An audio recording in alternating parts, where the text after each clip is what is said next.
Are you nearly finished? I've been sitting here with my eyes closed for 15 minutes. When you said you had something we could do together, I assumed it wouldn't take you so long to prepare. You're lucky I'm indulging you and your need for surprises instead of finding something else to do. Just because I said I was bored doesn't mean I couldn't find something else to do. Maybe I'll finally start exploring this planet.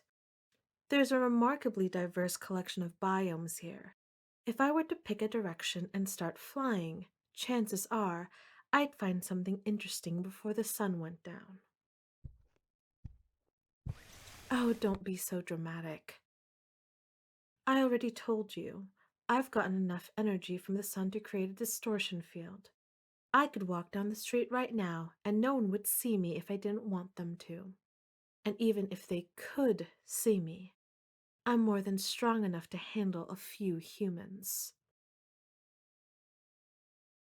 Will you stop fussing over me and finish whatever it is you're doing so I can finally open my eyes?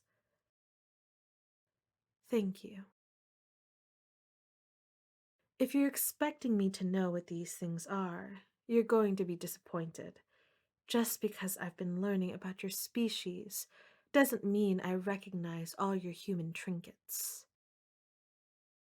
Therefore, painting. Hmm. Applying liquid pigment to a surface for decorative purposes. That's a quaint concept. It's fascinating how many things you humans have come up with in order to pass the time. I suppose I can see the value in this. Humans spend their entire lives confined to one planet. Even those among you who go to space never travel farther than your moon. Your planet may be diverse, but you're still limited. It makes sense you need to seek out new beauty elsewhere. Very well. It doesn't sound completely mindless. I'll try painting with you. Don't patronize me. I doubt I'll need your help with something as simple as this. Yes, I do know what I'm going to paint, but since you're so fond of surprises, I think I'll wait until I'm done to show you. If you want to do the same, that's fine.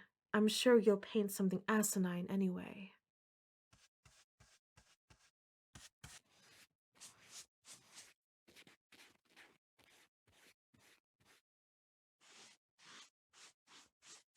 I hope you're not planning to keep me inside forever. It's been over a month and I haven't seen anything beyond your home and the pictures you've shown me from your computer. If I'm going to stay on this planet for the time being, I'd like to explore. I know you're concerned about my well-being, and it's understandable, considering what you've told me about your race, but it's not necessary. Like I said, I'm more than capable of hiding and protecting myself.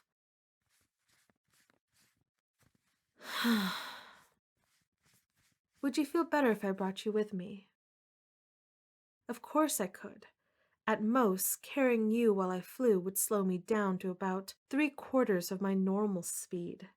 I don't know how you being around would help if I were to encounter something dangerous, but if it means you wouldn't raise such a fuss about me exploring, then I'll do it. And I suppose having company when exploring your planet might be pleasant. Do you have a lighter shade of pink paint? This one's too saturated. Mix it with white paint. Oh, that's useful. Don't snicker like that. There's no way I could have known mixing the colors would create the right shade without knowing the chemical composition of the paints. I wouldn't even know what paints were without the associated words. No, my race doesn't paint. We don't create any kind of art, I think your word is.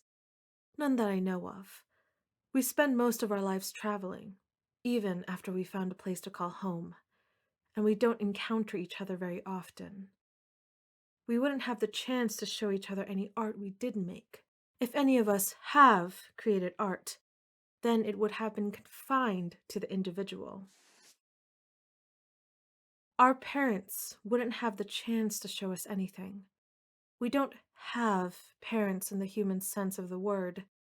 We can be created, or born, I suppose, from a single member of our species, or from several. The only requirement is that they have enough energy to do so. If they're alone, they can build up a reserve of energy from the closest star and use that. If two or more of our species meet, it's customary to pool their energy into creating offspring. This helps to ensure the preservation of our kind. The point is, we're almost entirely mature from the moment we're created. Our parent, or parents, don't have to stay with us long. They teach us what our purpose is, how to use our energy, and I suppose they do pass along one form of art, if you consider stories art, but only one story. It's a creation myth. I've heard those are quite popular among humans. You have at least a dozen different ones. Would you like to hear ours? Very well. I expect you to pay attention, though.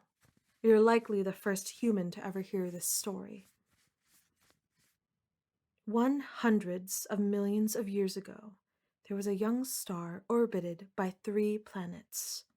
The planets had been there for as long as the star could remember, and had spent hundreds of years admiring them from afar. The first planet was hot and burned almost as brightly as the star. It was devoid of life, but covered in fire and magma that shimmered and danced with color. The second planet was lush and green, covered in thousands of species of plants. They were so big and grew so strong that you could almost make out the outlines of their canopies, even from orbit. The third planet was covered in vast, icy oceans. If it had a solid core, it was hidden by miles of deep water and layers of glistening ice. It was the farthest from the star, and the one it was the most curious about. After centuries of shining on the planets from afar, the star decided it wanted to see the planets more closely. It wanted to admire the shimmering colors of the first planet, to see the different species of the second, and to see if anything lurked beneath the ice of the third. With that in mind, the star began to push itself outward so it can get closer to its planets. When the star reached the first planet, it spent several years enjoying its flames. However, it eventually realized in order to get close to the other 2 planets, it would need to swallow up the first one. It was sad to do so, but reasoned that it would be worth it to see the other planets, especially when they were so different from itself. So, the star pushed forward and swallowed up the first planet. Soon, the star approached the second planet. However, it quickly realized that its heat had burned away the plant life that grew there. The once green planet was now scorched black and covered in ash. Horrified, the star tried to shrink back to its original size so that the third planet would be spared. However, it had pushed itself too far to stop and had to watch as it grew outward and consumed the second planet. The star continued to grow outwards, getting closer to the third planet. It watched as its surface melted and boiled away, killing anything that lived in its oceans. Soon, all that was left was a small core made up of rock, and even that was swallowed up. The star was devastated over the loss of its planets. It burned brighter and brighter with grief, no longer caring if it pushed itself too far. All it wished was that it could have admired its planet safely. Eventually, the star grew so big and burned so hot that it burst, scattering thousands of fragments of itself throughout the galaxy. Each fragment glowed like the star, and just like the star, each fragment wished to find a beautiful planet to admire. Eventually, these fragments took shape and became, well, I've said before that you don't have a word for my species, but supposedly, the first of my kind came from the fragments of a star. We're driven to seek out beautiful places because of the star's dying wish. Obviously, it's not true. Stars aren't alive, and they can't control when they expand or shrink. But I suppose it helps us to feel more grateful for the opportunity we have to explore the universe. You know, I've never encountered a member of my own species before. I've never had a chance to tell that story. I think I understand why humans have so many stories they tell each other. It was nice. I'm finished with my painting. Would you like to see? I've said it before. The sunrises on your planet are breathtaking. I thought it would make for a good subject. I think it's fairly good for a first attempt. If I wanted to pick a landscape from a different planet, I would have. You should be grateful I deemed this planet worthy of the time and effort it took to paint this. I was kind enough to show you my painting. It's only fair that you return the favor. Is that supposed to be me? Um, my wings are larger than that. If they were that size, I wouldn't be able to get airborne. The joints don't bend that way either. And you used the wrong shade of green for my scales. But it's a fairly competent recreation for a human. Although that's the bare minimum I'd expect, considering you had me standing here for a reference. What are you going to do with it once it's dry? Do I want it? Well, I admit it's flattering that you painted me, even if I'm an obvious source of inspiration. I wouldn't be opposed to having it, but it's hardly fair for me to take your painting and leave you with nothing. So I'll take it, as long as you take mine in exchange. You're welcome. I'm glad you understand the value of that painting. It could be the first painting my race has ever created. Although, if if we were able to do this again, I'm sure I could paint you something even better. Like what?